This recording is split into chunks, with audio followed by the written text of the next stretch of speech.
할렐루야. 오늘 하나님께서 우리에게 주시는 말씀은 히브리서 4장 12절과 13절의 말씀을 가지고 안식과 말씀 사이라는 제목으로 주신 생명의 양식을 여러분들과 함께 나누도록 하겠습니다.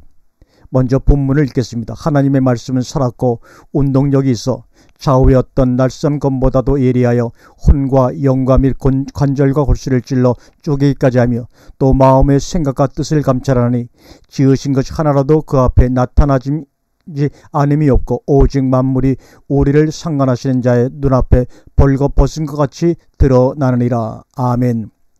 오늘 본문의 말씀은 생뚱맞게 안식의 문제를 이야기하시다가 등장하는 본문입니다. 그러나 자세히 연구해보면 전혀 생뚱맞은 이야기는 아니라는 것입니다.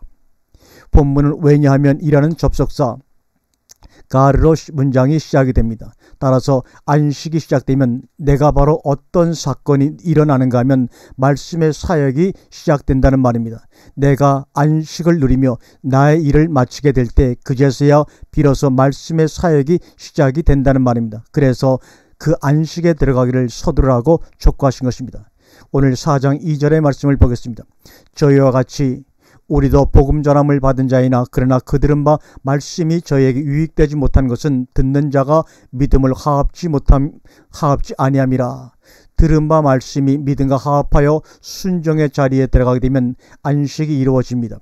안식이 이루어졌다는 것은 이제는 당신의 말씀을 받을 준비가 되었다는 것입니다. 내 일은 끝났으니 이제는 당신의 일을 하시라는 겁니다. 십자가라는 마취제로 마취가 되어버린 겁니다. 이제는 씻을 때 위에 누워서 그분의 처분만 바라는 것입니다. 그 안식의 상태에서 드디어 말씀의 사역이 일어난다는 것입니다. 이것을 내적 역사, 에너르게스라고 말하는 겁니다. 이것이 오늘 본문에서 말하는 말씀의 운동력인 것입니다.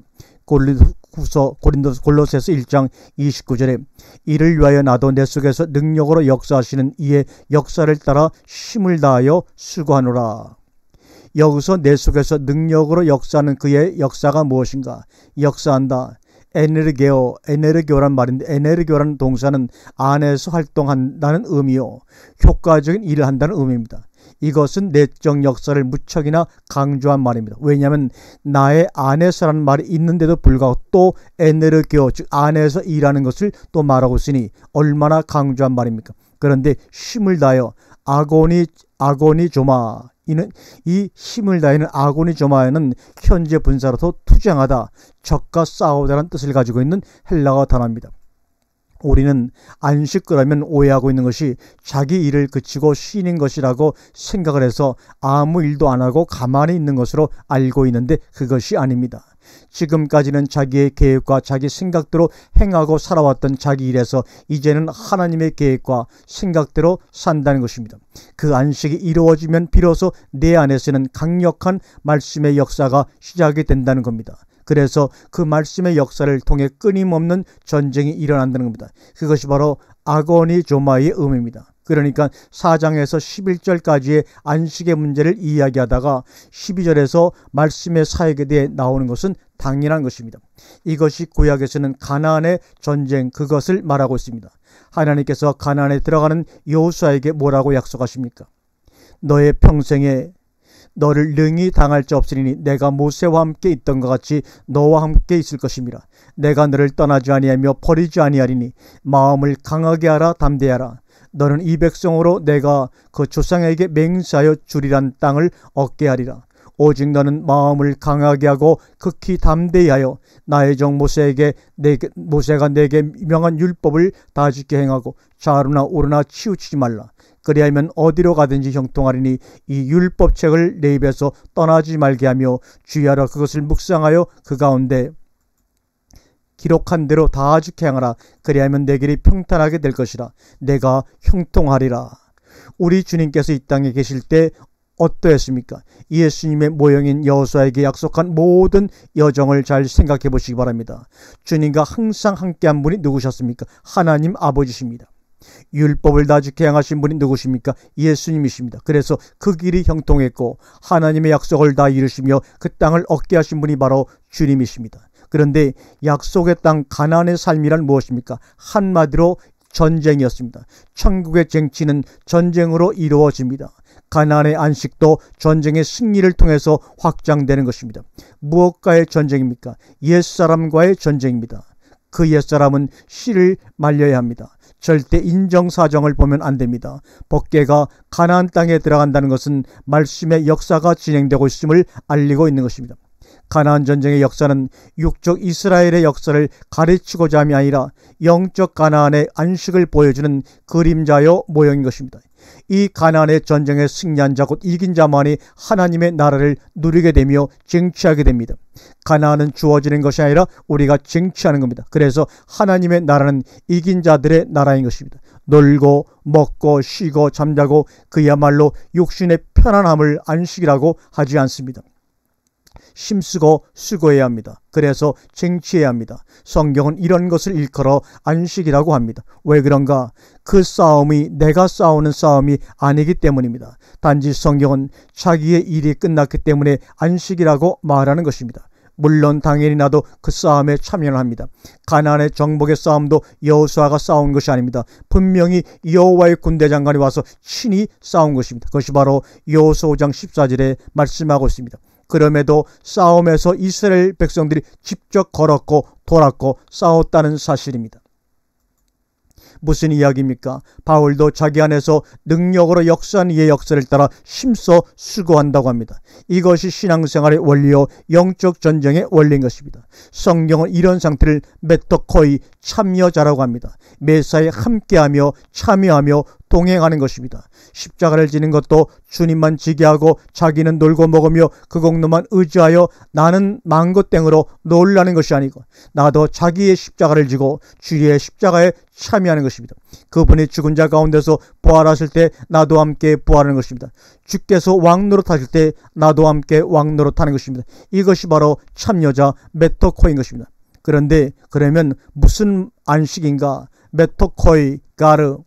우리가 시작할 때 확실한 것을 끝까지 견고히 잡으면 그리스도와 함께 참여한 메토코이가 되리라. 그런데 이 구절이 오역이라고 했습니다. 제 해석을 하자면 이렇게 할 수 있습니다.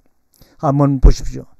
우리가 실제 근본을 완성의 때까지 흔들리지 않게 간직하면 그리스도의 동반자 메토코이 친구가 된다 그런 말이다. 우리가 실제 근본을 완성의 때까지 흔들리지 않게 간직하면 안식이 좋은 것이 무엇인가 하면 그리스도와 함께 모든 것을 누리고 행한다는 사실입니다. 그리고 안식을 누리기 이전과 같이 내가 주도권을 쥔 것이 아니라 그분이 주가 되어 직접 행하신다는 겁니다. 나는 다만 그분의 동반자로서 그분의 행하심을 따라 움직이면 되는 것입니다. 그래서 이제는 내 싸움이 아니라 그분의 싸움인 것입니다. 이게 현실에서 누리는 우리의 안식인 것입니다. 그럼 생각해 보시죠. 그분이 지시겠습니까? 그분이 실패하시겠습니까? 이미 성공이 보장된 싸움입니다. 그러니 신이 안 나겠는가? 그 말이죠. 이런 사실을 깨닫지 못하니까 늘 불안하고 두려워서 아우성을 치는 것입니다. 조금만 어려움만 와도 내가 죽게 된 것을 돌아보지 않는다고 아우성을 치는 겁니다. 안식에 대한 설명과 자랑은 이제 이만하고 이제 말씀의 사역 현장으로 들어가 보도록 하겠습니다. 첫째, 하나님의 말씀은 살았고 운동력이 있어. 여기서 하나님의 말씀은 어떤 말씀을 가리키는 것일까? 살았다는 것은 현재 분사 능동태입니다. 말씀 자체가 생명이 있다는 것이며 그로 인하여 운동력이 있다는 것입니다. 안에서 활동하고 능력 있는 일을 하는 것이 바로 생명의 말씀이라는 겁니다. 그렇다면 살아있는 생명의 말씀은 그래서 내적 역사를 하는 말씀은 과연 무엇을 말함인가? 보혜사 성령입니다. 말씀 성령이십니다. 그분은 진리의 성령이시며 말씀을 가지고 역사하는 성령이시기 때문입니다. 말씀이 살아 역사하려면 보혜사 성령의 역사가 반드시 따라야 합니다. 말씀이 문자로 기록으로 남아있으면 아무런 능력을 발휘하지 못합니다. 따라서 객관적으로만 하나님의 말씀이 어렵고 어떻고 저떻고 그것이 옳고 그르고 이론적으로 지식적으로 아는 것으로 그친다면 그것은 절대 내게 살아있는 말씀이 되지를 못합니다. 철저하게 개인적으로 체험을 통해 살아있는 생명의 말씀의 운동력을 느껴야 할 것입니다. 그런데 그것이 아무 때나 되는 것이 아니라 안식의 상태가 되었을 때 비로소 강하게 체험하게 될 것이라는 이야기입니다. 그러므로 내 안에 믿음에게 하나님의 말씀이 연합되는 영접의 삶이 반드시 되어져야 할 것입니다. 두 번째, 좌우의 날선 모든 검보다 예리하여. 좌우의 날선검이 왜 필요할까? 왜 그 당시에 일반적인 모든 검보다도 더 예리하게 표현했을까? 여기서 예리하다는 말은 토모테로스로서 더 날카로운, 더 예민한 의미를 갖고 있습니다. 한번 찍고 마는 그런 것이 아니라 잘게 부수는, 잘근잘근 쪼개는, 그러니까 안에서 말씀이 역사할 때 칼로 가슴을 찌르듯 하여 애통하는 것을 연상하시면 됩니다. 사도행전 2장 37절에 저희가 이 말씀을 듣고 마음에 찔려 베드로와 다른 사도들에게 물어 가로되 형제들아 우리가 어찌할꼬 하거늘. 결국 예리한 칼은 수술을 위한 준비로 생각이 됩니다. 안식에 들어간 후 예리한 칼로 찔러 쪼개는 역사는 수술 때 올라 마취한 상태에서 메스를 대는 모습을 연상하게 합니다. 즉 영적으로 날카로운 비판 또는 지적을 하여 깨닫게 하고 이해하게 해서 그 마음의 고통을 느끼게 하여 애통과 통해로 인도하는 것입니다. 계시록 1장 16절에 그 오른손에 7별이 있고 그 입에서 좌우에 날선검이 나오고 그 얼굴은 해가 힘있게 비치는 것 같더라. 아멘. 세 번째로 혼과 영과 관절과 골수를 찔러 쪼개기까지 하며, 여기서는 인체의 가장 깊은 부분들, 특히 인간의 신비롭고 가려진 부분에 대해서 말씀하고 있습니다. 생명의 말씀의 효과는 바로 이런 부분을 드러내며 살피며 감찰한다는 사실을 아는 것이 중요합니다. 그래서 안식의 세계에 들어가야 비로소 우리가 온전해질 수 있음이 바로 이런 말씀의 능력 때문에 그런 것입니다. 이것이 안식의 복인 것입니다. 로마서 8장 5절과 14절 이하를 보겠습니다. 육신을 쫓는 자는 육신의 일을, 영을 쫓는 자는 영의 일을 생각하나니 육신의 생각은 사망이요 영의 생각은 생명과 평안이라. 육신의 생각은 하나님과 원수가 되나니 이는 하나님의 법에 굴복지 아니할 뿐 아니라 갈 수도 없습니다. 육신에 있는 자들은 하나님을 기쁘시게 할 수 없느니라. 만일 너희 속에 하나님의 영이 거하시면 너희가 육신에 있지 아니하고 영에 있나니 누구든지 그리스도의 영이 없으면 그리스도의 사람이 아니라. 또 그리스도께서 너희 안에 계시면 몸은 죄로 인하여 죽은 것이나 영은 의로 인하여 산 것이라. 예수를 죽은 자 가운데 살리신 이의 영이 너희 안에 거하시면 그리스도 예수를 죽은 자 가운데 살리신 이가 너희 안에 거하시는 그의 영으로 말미암아 너희 죽을 몸도 살리시리라. 그러므로 형제들아 우리가 빚진 자로 돼 육신에게 져서 육신대로 살 것이 아니니라. 너희가 육신대로 살면 반드시 죽을 것이로되 영으로서 몸의 행실을 죽이면 살리니 무릇 하나님의 영으로 인도함을 받는 그들은 곧 하나님의 아들이라. 로마 실정은 인간의 내적 갈등이라도 본성적 싸움은 아닙니다. 선악의 갈등이므로 그것은 외부에서 들어와 형성된 문제로 인한 정죄의 갈등입니다. 그래서 대적할 힘이 없는 겁니다. 알기는 알되 근본적으로 어찌할 힘이 없는 겁니다. 그러나 로마서 8장의 싸움은 그리스도 성령으로 말미암아 이미 정죄에서 해방된 상태에서, 즉 안식의 상태에서 이제부터는 인간 본성에 대한 싸움이 시작된 것입니다. 이것이 오늘 살피는 히브리서 4장 12절에 하나님의 말씀이 역사하는 부분입니다. 그래서 혼과 영과 관절과 골수를 손대는 것입니다. 영육 간의 싸움입니다. 이 싸움에서 생명의 말씀의 역사는 육성에 관계된 모든 부분들을 적나라하게 드러낼 것입니다. 그래서 영의 생각 쪽으로 성령의 소욕으로 행하도록 인도할 것입니다. 안식이란 자기 일을 쉬는 것이라고 했습니다. 즉 자기 목표를 가지고 자기의 계획을 따라 무엇을 이루고 행하려는 것이 자기 일입니다. 그 자기 일을 포기한 이후, 곧 죽은 이후부터 드디어 하나님의 말씀의 역사가 나에 감추어지고 숨겨진 은밀한 부분까지 들추어내며 수술을 시작하는 것입니다. 이 일에 우리가 적극 동참하는 것이 메토코이오, 동반자가 되는 것이라고 할 수가 있습니다. 이것에 대해 구약의 역사적 사건을 통해 이해를 돕도록 하겠습니다.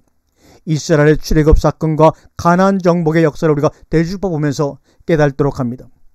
이스라엘의 출애굽한 후 광야를 생활을 통해 무엇을 이루려고 하는 것이 하나님의 주 목적입니까? 애굽의 정신, 애굽의 의식을 제거하는 것입니다. 인간의 일을 포기하게 하려는 것입니다. 인간의 힘으로는 아무것도 할 수 없는 환경 속으로 광야로 내몰아서 오직 하나님 외에는 바라볼 것이 없고 그분이 인도하시는 대로 그분이 주시는 양식으로 살 수밖에 없는 상황을 만들어 철저하게 인간을 낮추어 마침내 복을 주시려는 것이 하나님의 의도였다는 것입니다. 그래서 오직 하나님의 입에서 나오는 말씀으로 말미암아 사는 것이 무엇인지를 배워서 말씀으로 살게 하려는 것입니다. 그러나 최종 독자지는 가나안이지 않습니까?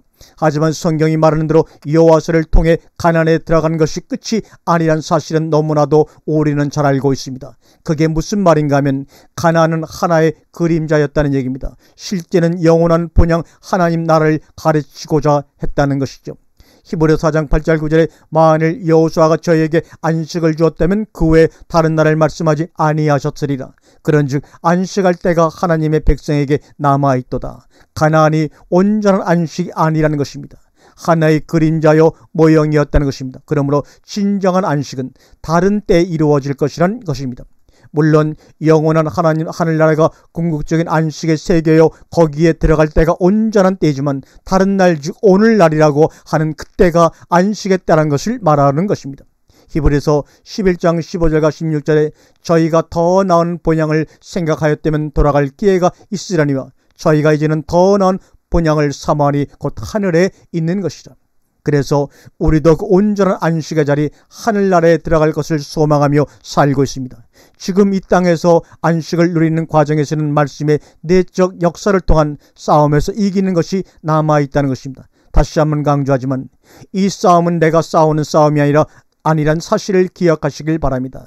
내가 주도권을 쥐고 내가 직접 싸우는 싸움이 아니라 내 안에 주님께서 말씀으로 역사하셔서 나의 본성을 드러내고 근원적인 수술하시며 처리하실 때 나는 그 싸움에 동참하는 것뿐이라는 것을 깨달아야 합니다.